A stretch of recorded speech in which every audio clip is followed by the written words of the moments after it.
யாரிடத்தில் யாருக்கு ஒரு காதல் வருமோ, பூமி எதிர்பார்த்து மழை தூறல் விழுமோ, காதல் வர கால் விரல்கள் கோலமிடுமோ, கை நகத்தை பல் கடிக்க ஆசைப்படுமோ, எதுவுமே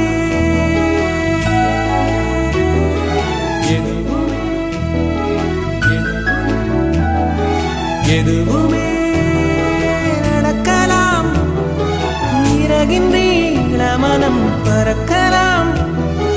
இதுவரை விடுகதை, இனி வரும் கதையொரு தொடர்கதை. வேண்டும் வசந்தம் வாசல் வரலாம்.